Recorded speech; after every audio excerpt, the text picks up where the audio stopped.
नमो बुद्धाय।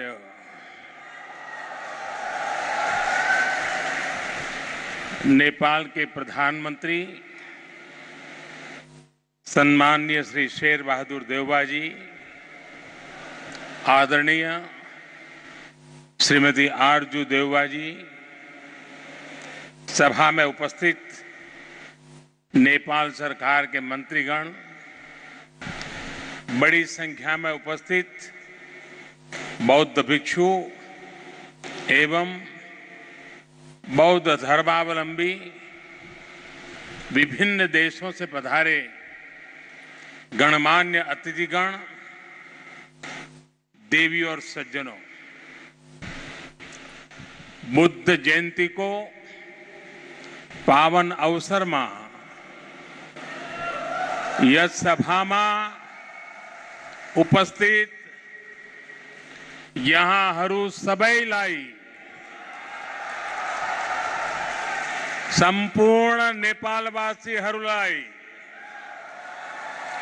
र विश्वका सबै श्रद्धालु जनलाई लुम्बिनीको पवित्र भूमिबाट बुद्ध पूर्णिमाको धेरै धेरै शुभकामना।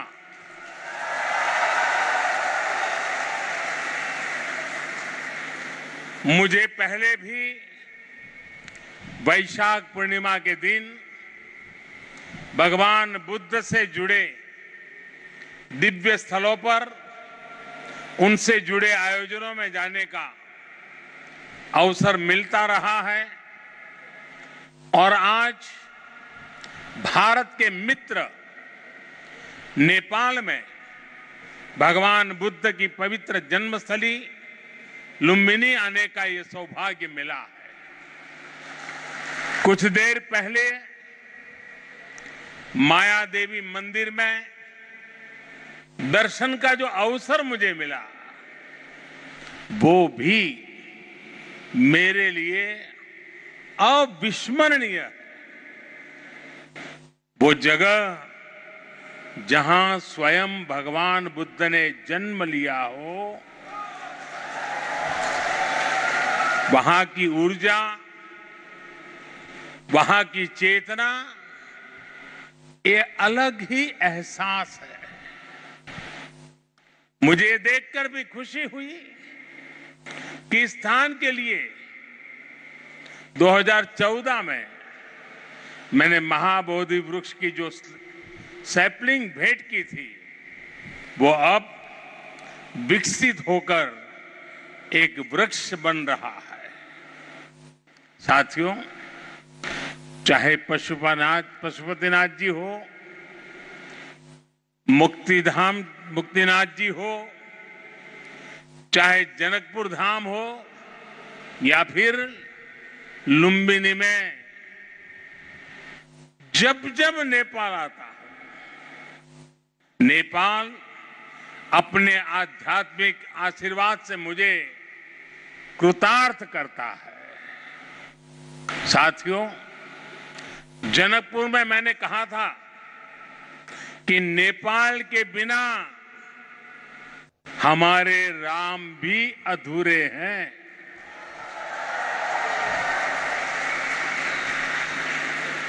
मुझे पता है कि आज जब भारत में भगवान श्री राम का भव्य मंदिर बन रहा है तो नेपाल के लोग भी उतना ही खुशी महसूस कर रहे हैं। साथियों, नेपाल यानी दुनिया के सबसे ऊंचे पर्वत सागर माथा का देश। नेपाल यानी दुनिया के अनेक पवित्र तीर्थों, मंदिरों और मठों का देश। नेपाल यानी दुनिया की प्राचीन सभ्यता, संस्कृति को सहेज कर रखने वाला देश। नेपाल आउँदा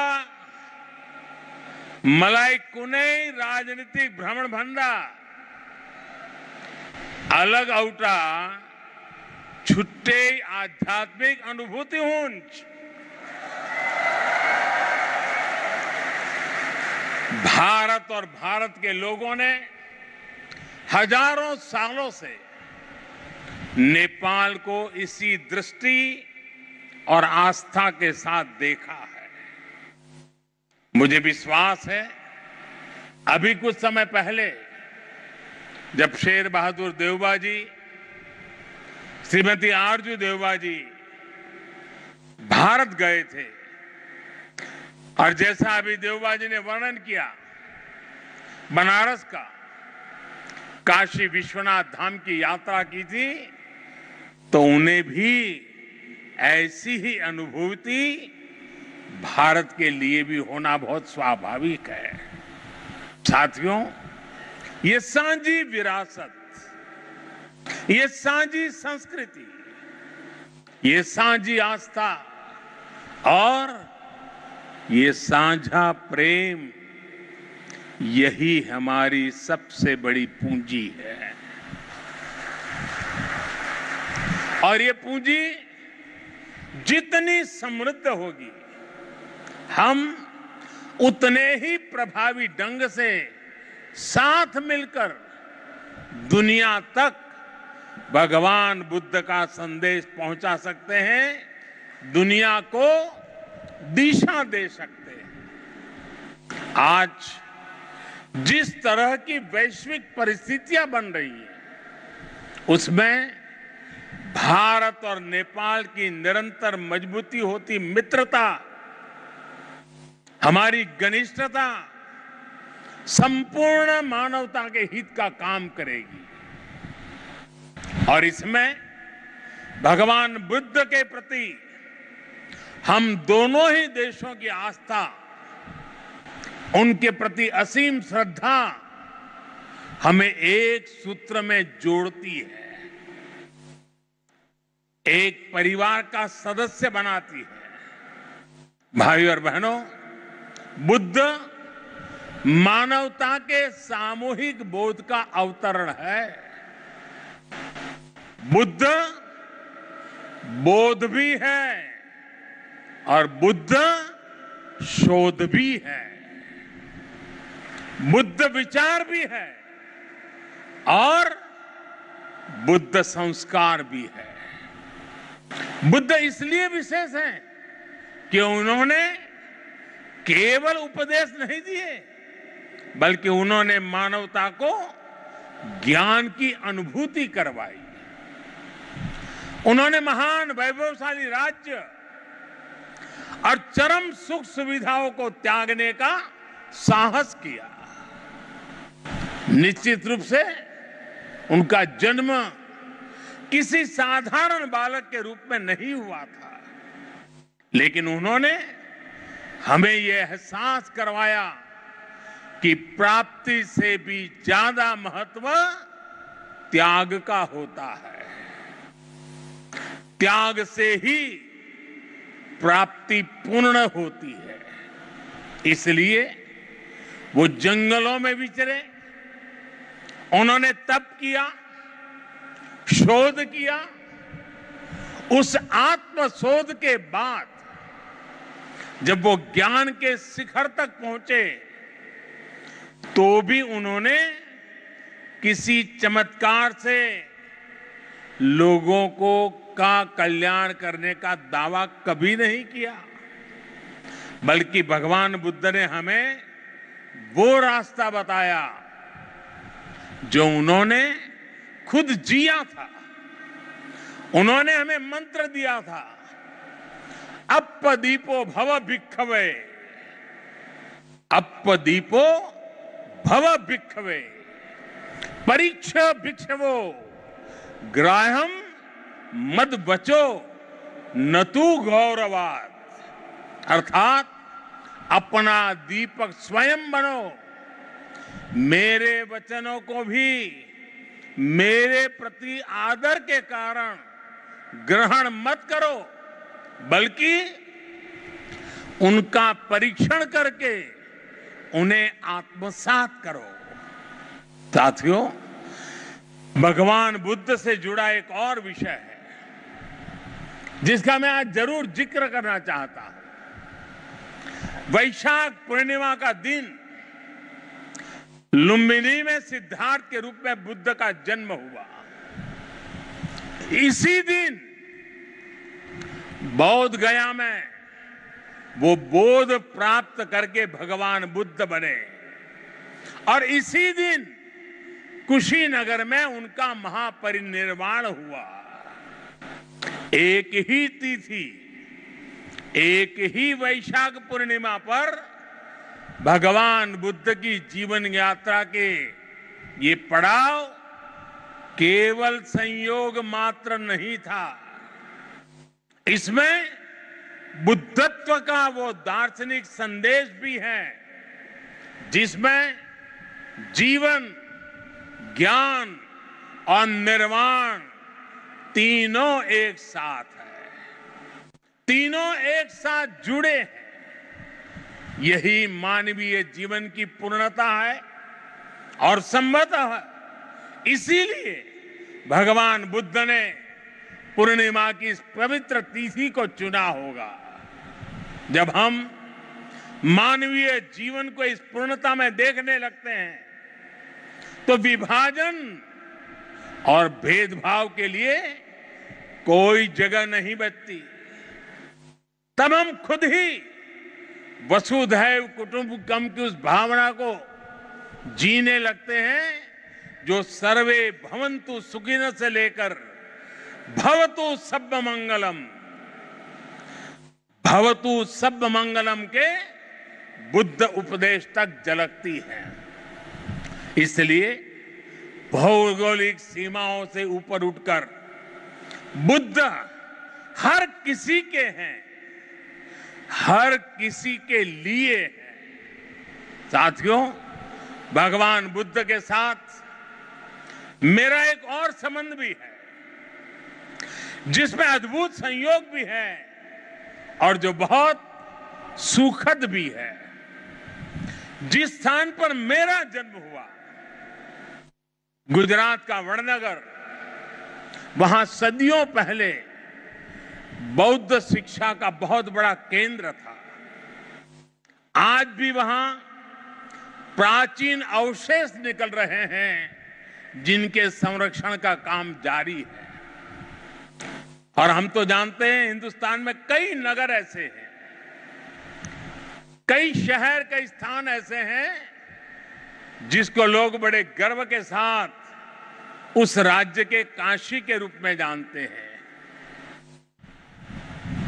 भारत की विशेषता रही है और इसलिए काशी के समीप सारनाथ में मेरी आत्मीयता आप भी जानते हैं। भारत में सारनाथ, बोध गया और कुशीनगर से लेकर नेपाल में लुम्बिनी तक ये पवित्र स्थान हमारी सांझी विरासत और सांझे मूल्यों का प्रतीक है। हमें इस विरासत को साथ मिलकर विकसित करना है और आगे समृद्ध भी करना है। अभी हम दोनों देशों के प्रधानमंत्रियों ने यहां India international centre for Buddhist culture and heritage का शिलान्यास भी किया है। इसका निर्माण international Buddhist confederation of India द्वारा किया जाएगा। हमारे सहयोग के इस दशकों पुराने सपने को साकार करने में प्रधानमंत्री देवबा जी ने उनका अहम योगदान है। लुम्बिनी डेवलपमेंट ट्रस्ट के अध्यक्ष के रूप में उन्होंने इंटरनेशनल बुद्धिस्ट कॉन्फेडरेशन को इसके लिए जमीन देने का निर्णय लिया था और अब इस प्रोजेक्ट को पूरा करने में भी उनकी ओर से पूरा सहयोग किया जा रहा है। इसके लिए हम सभी हृदय से उनके आभारी हैं। मुझे खुशी है कि नेपाल सरकार बुद्ध सर्किट और लुम्बिनी के विकास के सभी प्रयासों को सहयोग दे रही है, विकास की सभी संभावनाओं को भी साकार कर रही है। नेपाल में लुम्बिनी म्यूजियम का निर्माण भी दोनों देशों के साझा सहयोग का उदाहरण है। और आज हमने लुम्बिनी बुद्धिस्ट यूनिवर्सिटी में doctor Baba Saheb Ambedkar chair for Buddhist studies स्थापित करने का भी निर्णय लिया। साथियों, भारत और नेपाल के अनेक तीर्थों ने सदियों से सभ्यता, संस्कृति और ज्ञान की विशाल परंपरा को गति दी है। आज भी इन तीर्थों में पूरी दुनिया से लाखों श्रद्धालु हर साल आते हैं। हमें भविष्य में अपने इन प्रयासों को और गति देनी होगी। हमारी सरकारों ने भैरवा और सौनौली में इंटीग्रेटेड चेक पोस्ट बनाने जैसे फैसले भी लिए हैं। इसका काम भी शुरू हो गया है। ये पोस्ट बनने के बाद बॉर्डर पर लोगों के आवागमन के लिए सुविधा बढ़ेगी। भारत आने वाले इंटरनेशनल टूरिस्ट ज्यादा आसानी से नेपाल आ सकेंगे। साथ ही इससे व्यापार और जरूरी चीजों के ट्रांसपोर्टेशन को भी गति मिलेगी। भारत और नेपाल दोनों ही देशों के बीच मिलकर के काम करने के लिए ऐसी अपार संभावनाएं हैं। हमारे इन प्रयासों का लाभ दोनों देशों के नागरिकों को मिलेगा। साथियों, भारत और नेपाल बीच को संबंध हिमालय जस्ते अटल छे। हिमालय जति के पुरानो छे। हमें अपने इन स्वाभाविक और नैसर्गिक रिश्तों को हिमालय जितनी ही नई ऊंचाई भी देनी है। खान पान, गीत संगीत, पर्व त्योहार और रीति रिवाजों से लेकर पारिवारिक संबंधों तक जिन रिश्तों को हमने हजारों सालों तक जिया है, अब उन्हें साइंस, टेक्नोलॉजी और इंफ्रास्ट्रक्चर जैसे नए क्षेत्रों से भी जोड़ना है। मुझे संतोष है कि इस दिशा में भारत नेपाल के साथ कंधे से कंधा मिलाकर काम कर रहा है। Lumbini Buddhist university, Kathmandu university और त्रिभुवन यूनिवर्सिटी में भारत का सहयोग और प्रयास इसके बड़े उदाहरण हैं। मैं इस क्षेत्र में अपने आपसी सहयोग के विस्तार के लिए और भी कई बड़ी संभावनाएं देखता हूं। हम इन संभावनाओं को और भारत नेपाल के सपनों को साथ मिलकर साकार करेंगे। हमारे सक्षम युवा सफलता के शिखर पर बढ़ते हुए पूरी दुनिया में बुद्ध की शिक्षाओं के संदेशवाहक बनेंगे। साथियों, भगवान बुद्ध का कथन है, सुप्प बुद्धम प्रभज्जन्ति सदा गौतम सावका एसम दिवाचरत्तोच भावनाए रतो मनो। अर्थात जो हमेशा मैत्री भावना में, सद्भावना में लगे रहते हैं, गौतम के वे अनुयायी हमेशा जागृत रहते हैं। यानी वही बुद्ध के वास्तविक अनुयायी हैं। इसी भाव को लेकर आज हमें पूरी मानवता के लिए काम करना है। इसी भाव को लेकर हमें संसार में मैत्री भाव को मजबूत करना है। भारत और नेपाल बीच को मित्रता ले यस मानवीय संकल्प लाई पूरा कर यसई गरी मिलेर काम गरी हने कुरामा मलाई पूर्ण विश्वास छे। इसी भावना के साथ आप सभी को एक बार फिर से वैशाख पूर्णिमा की अनेक अनेक शुभकामनाएं। नमो बुद्धाय, नमो बुद्धाय, नमो बुद्धाय।